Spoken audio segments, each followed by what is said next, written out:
આજની આ વિશ્રામવારની ભક્તિ સભામાં આપ સર્વ જેઓ જોડાયા છો એ બધાનો પ્રભુ ઈસુ ખ્રિસ્તના નામમાં આવકાર કરું છું અને આજના આ રવિવારની સલામ પાઠવું છું.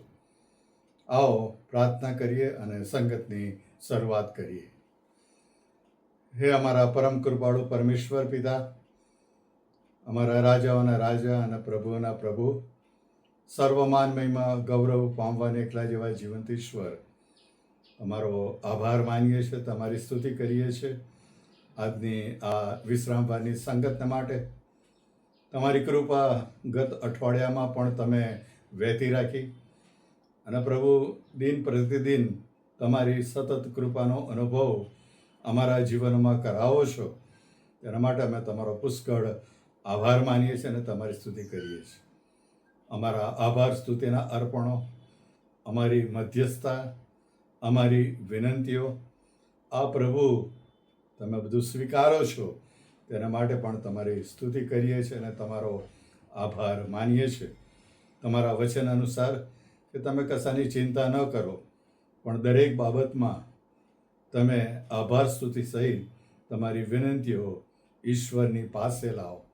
ત્યારે પ્રભુ આજની આ સંગતનું સુકાન તમારા હાથમાં સોંપતા અમારી આ પ્રાર્થના અમારા જીવન પરમેશ્વર પ્રભુ ઈસુમાં તમે સાંભળો. આમેન. આજનો જે શાસ્ત્ર વચન મેં પસંદ કર્યું છે અને એ તો ગીત શાસ્ત્રનો 46મો અધ્યાય છે અને એ અધ્યાયની અંદરની વિગત આપણે ઈશ્વરની સમસ્તમાં આભાર માનતા વાંચીએ. દેવ આપણો આશ્રય તથા આપણું સામર્થ્ય છે, સંકટને સમયે તે હાજરા હજુર મદદગાર છે. માટે જો પૃથ્વી ઉથલ પાથલ થાય, જો પર્વતો સમુદ્રમાં ડૂબી જાય, જો તેનું પાણી ગર્જના કરે તથા વલોવાય, જો તેના ઉછળવાથી પર્વતો કાંપી ઉઠે, તો પણ આપણે બીએ નહીં. જેના વેળા દેવના નગરને એટલે પરાત પરના મંડપના પવિત્ર સ્થાનને આનંદમય કરે છે, એવી એક નદી છે. દેવ તેમાં છે, તેને હલાવી શકાશે નહીં. પોફાટ તે દેવ તેને મદદ કરશે. વિદેશીઓએ તોફાન મચાવ્યું અને રાજ્યો ડગમગી ગયા. તેણે ગર્જના કરી એટલે પૃથ્વી પીગળી ગઈ. આપણી સાથે સૈન્યોના સરદાર યહોવા છે, આપણો આશ્રય યાકૂબનો દેવ છે. આવો યહોવાના કૃત્યો જુઓ, તેણે પૃથ્વીની કેવી પાયમાલી કરી છે તે જુઓ. તે પૃથ્વીના છેડા સુધી લડાઈઓ બંધ કરી દે છે. તે ધનુષ્યને ભાંગી નાખે છે, ભાલાને કાપી નાખે છે, રથોને અગ્નિથી બાળી નાખે છે. છાનારો નિશ્ચય જાણો કે હું દેવ છું. હું વિદેશીઓમાં મોટો મનાઈશ, હું પૃથ્વીમાં મોટો મનાઈશ. સૈન્યનો સરદાર યહોવા આપણી સાથે છે, આપણો આશ્રય યાકૂબનો દેવ છે. ઈશ્વર આ વચનોને આશીર્વાદિત કરો. આમીન. આજના આ સમયે તમારી સમક્ષતામાં ઉપસ્થિત રહીને જે રજૂઆત કરવાની છે અને એ તો આભાર સ્તુતિ. અને આપણે આ ગીતની અંદર જોયું કે ઈશ્વર આપણો આશ્રય છે અને દરેક બાબતની અંદર ઈશ્વર આપણી સહાયતા કરે છે. કહે છે કે પૃથ્વી ઉથલ પાથલ થઈ જાય તો પણ એ ઈશ્વર આપણા ઉપરનો એનો પ્રેમ, એનું સામર્થ્ય, એની શક્તિ, એની કૃપા એ સતત આપણને અનુભવવા દે છે. અને એ જ આપણા જીવનની મોટી મૂડી છે. જ્યારે આપણે ખ્રિસ્તી જીવનની અંદર હોઈએ છીએ ત્યારે પ્રભુ કેવું અજાયબ જેવી રીતે કાર્ય કરે છે એ બાબત આજના વાચન ઉપરથી જોઈ શકાય છે. અને ઘણી બધી વાર આપણા જીવનોમાં પણ મુશ્કેલીઓ આવે, નિરાશાઓ આવે, પ્રશ્નો આવે, સમસ્યાઓ આવે, મૂંઝવણો આવે, થાકી જવાય, નિરાશ થઈ જવાય. પરંતુ પ્રભુ એ દરેક સંજોગોની અંદર આપણો આશ્રય તથા આપણો કિલ્લો છે. અને એટલે એની ખાતરી રાખવી કે ઈશ્વર આપણને સહાય કર્યા વગર રહેશે જ નહીં. અને એટલે જ આપણે આભાર માનવો જોઈએ, ઈશ્વરની સ્તુતિ કરવી જોઈએ. જેમ ગીતશાસ્ત્ર 34:1 કહે છે કે હું સર્વ સમયે યહોવાને ધન્યવાદ આપીશ ને મારે મુખે તેની સ્તુતિ નિરંતર થશે. નિરંતર કોઈ એક સમયે કોઈ એક ગાળાની અંદર, કોઈ એક બાબતની અંદર નહીં, પરંતુ નિરંતર એ આપણી સહાયતા કરે છે. અને એટલે એ બધી સહાયના માટે આપણે ઈશ્વરની સાથે જોડાયેલા રહેવું જોઈએ. ઈશ્વરને નિરંતર પ્રાર્થના કરવી જોઈએ. પ્રે વિધાઉટ સીઝિંગ. નિરંતર આપણી પ્રાર્થનાઓનો ધૂપ, આપણી પ્રાર્થનાઓની ઈશ્વર સાથેની વાતચીત એ નિરંતર હોવી જોઈએ. અને જો એમ કરીએ છીએ તો આપણને ઈશ્વર આશીર્વાદ આપ્યા વગર રહેતા નથી. 1 પિત્તરના 4થા અધ્યાયની અંદર પણ લખ્યું છે કે સર્વનો અંત પાસે આવ્યો છે, માટે સાવધ રહીને પ્રાર્થના કરો. કેમ? કારણ કે જો ઈશ્વરની સાથે જોડાયેલા રહીશું તો ઈશ્વર ઘણા બધા આશીર્વાદોથી તમને અને મને તૃપ્ત કરશે. અને આજે દુનિયાભરની અંદર જે જોઈએ છે, જેમ વચનમાં જોઈએ એમ લડાઈઓ છે. અત્યારે તો વરસાદની સિઝન નથી તોય વરસાદ પડે છે. કેટલા બધા દેશોની અંદર વાવાઝોડા છે. કેટલા બધા દેશોની અંદર અગ્નિએ પ્રગટીને નાશ થતો હોય છે. કેટલા બધા લોકો મરણાધીન થાય છે. આ બધા સંજોગોની અંદર ઈશ્વર સહાય કરનાર ઈશ્વર છે. તે આપણો કિલ્લો છે, એ આપણું કેન્દ્ર સ્થાન છે. અને એ ઈશ્વર તેના પવિત્ર આત્મા દ્વારા કાર્ય કર્યા વગર રહેશે નહીં.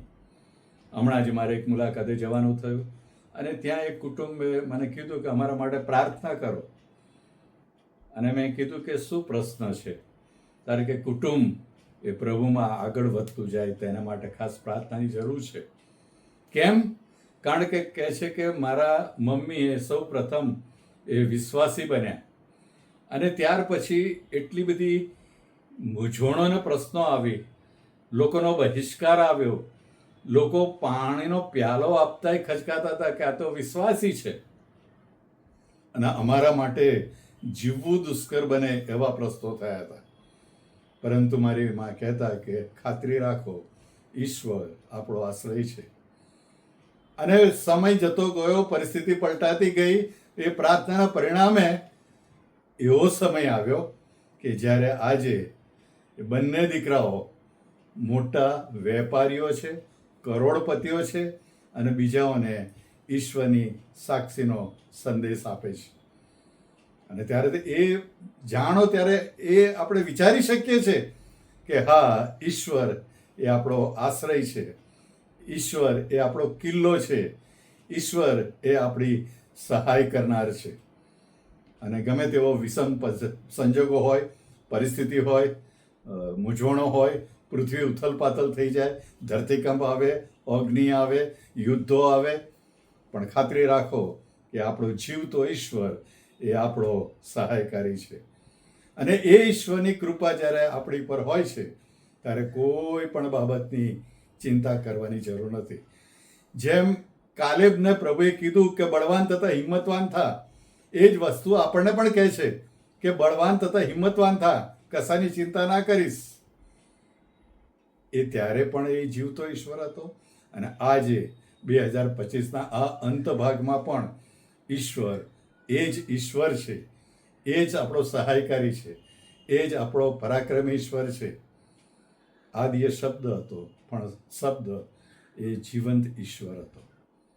એ ઈશ્વરે જે કાર્ય એ સમયમાં શિષ્યો મધ્યે કર્યું, એ જ આપણને આહ્વાન આપે છે કે તમે મને વળગી રહો અને જુઓ કે હું તમારા ઈશ્વર તરીકે તમને કેવી રીતે સહાયરૂપ થઈશ, કેવી રીતે મદદરૂપ થઈશ, કેવી રીતે મારું જે પરાક્રમીપણું છે એ બીજાઓ જોઈ શકશે, બીજાઓના માટે એ જ્યોતિ સમાન બની શકશે. અને એટલે જ કીધું છે ને કે તમે તો જગતનું મીઠું છો. હા, એ મીઠાને લીધે આપણે આપણા જીવનો એ રીતે સમારવા જોઈએ કે જેથી કરીને બીજાઓ દ્રષ્ટિ પામે, બીજાઓ પ્રકાશ પામે, બીજાઓ પ્રભુની પાસે આવે. મિશનરીઓએ વર્ષોથી કાર્ય કર્યું. એમણે એમના દેશ ને વતન ને વ્યવસ્થા મૂકીને અહીંયા આવ્યા. કેમ? કારણ કે તેઓ જાણતા હતા ઈશ્વરનો પ્રેમ. અને આ કઠોળ એરિયાની અંદર પણ આજે હજારોની સંખ્યામાં લોકો પ્રભુની સમક્ષતામાં આવે છે. કેમ? કારણ કે એ લોકોએ પણ ઈશ્વરનો એ પ્રેમનો અનુભવ કર્યો છે. અને એ અનુભવ ઉત્તમ છે એની ખાતરી સાથે લોકો ઈશ્વરને સ્વીકારી લે છે. એ ઈશ્વરની પાયસન પાસે આવે છે, કારણ કે એ લોકોને ખાતરી છે કે અગત્યના પ્રસંગે સહાય પ્રાપ્ત કરવાના માટે આપણે હિંમતથી કૃપાસનની પાસે આવી શકીએ છીએ. એ જીવતા ઈશ્વર આપણી સહાય કરનાર છે. એ જીવતો ઈશ્વર આપણા કેન્દ્ર સ્થાને છે. એ જીવતો ઈશ્વર એ આપણો આશ્રય સ્થાન છે. એ પ્રભુને સર્વ માન, મહિમા, ગૌરવ હોજો. અને આજે આપણે ફરી એકવાર આપણા જીવનોને એક નવસર્જનની તરીકે ઈશ્વર તરફ ફેરવીએ, ઈશ્વરને સોંપાઈએ, ઈશ્વરનો મહિમા પ્રગટ કરીએ અને જુઓ કે ઈશ્વર આપણા જીવનમાં કેવું અદ્ભુત અને પરાક્રમી કાર્ય કરે છે. એમ કરવાના માટે પ્રભુ આપણા બધાની સહાયતા કરે, આપણા બધાને એની કૃપા પૂરી પાડે અને આપણે ઈશ્વરને માન, મહિમા અને ગૌરવ પ્રાપ્ત કરી શકીએ. પ્રભુ એવી કૃપા આપણા સર્વ ઉપર થવા દો. આમેન. પ્રાર્થના કરીએ. હે અમારા જીવંત અને સર્વશક્તિમાન ઈશ્વર પિતા, આજે આ વિશ્રામ વારે પ્રભુ અમારા જીવનોને અમે ફરી એકવાર તમારી સમક્ષ લાવીએ છીએ. જૂનું હતું એ બધું જતું રહ્યું છે. જો ખ્રિસ્તમાં અમે એક નવી ઉત્પત્તિ તરીકે પ્રસ્થાપિત થવા જઈ રહ્યા છીએ, ત્યારે પ્રભુ અમારી સહાયતા કરો. તમારી વિશેષ કૃપાને કાળજીમાં અમને ધરી રાખો. સમય અને સંજોગો કેવા આવશે અમે જાણતા નથી, પરંતુ અમને ખાતરી છે કે પ્રભુ અમારો આશ્રય સ્થાન છે. પ્રભુ એની કૃપા અમારા જીવનમાં સતત વહેતી રાખશે અને એના લીધે અમને જ ફાયદો થશે, કૃપા પ્રાપ્ત થશે, સામર્થ્ય પ્રાપ્ત થશે, ઈશ્વરની દોરવણી મળશે એમ નહીં, પરંતુ પ્રભુ એ પ્રેમનો અનુભવ કરતા અમારા જીવનો નવપલ્લવિત થશે તેવી પણ અમે ખાતરી અને વિશ્વાસ રાખીએ છીએ અને પ્રદર્શિત કરીએ છીએ. અને એટલે જ આજે અમે અમારા જીવનોને તમારા હાથમાં સોંપીએ છીએ. પ્રભુ અમારો સ્વીકાર કરો અને તમને ગમે એવું જીવતું પવિત્ર એવું અર્પણ અમારું સ્વીકારો. અમારી આ પ્રાર્થના અમારા ધન્ય તારનાર પ્રભુ ઈસુમાં તમે સાંભળો. આમેન. ઓ આકાશમાં અમારા બાપ, તમારું નામ પવિત્ર મનાવ, તમારું રાજ્ય આવો, જેમ આકાશમાં તેમ પૃથ્વી પર તમારી ઈચ્છા પૂરી થાવ. દિવસની અમારી રોટલી આજ અમને આપો, અને જેમ અમે અમારા ઋણીઓને માફ કર્યા છે તેમ તમે અમારા ઋણો અમને માફ કરો.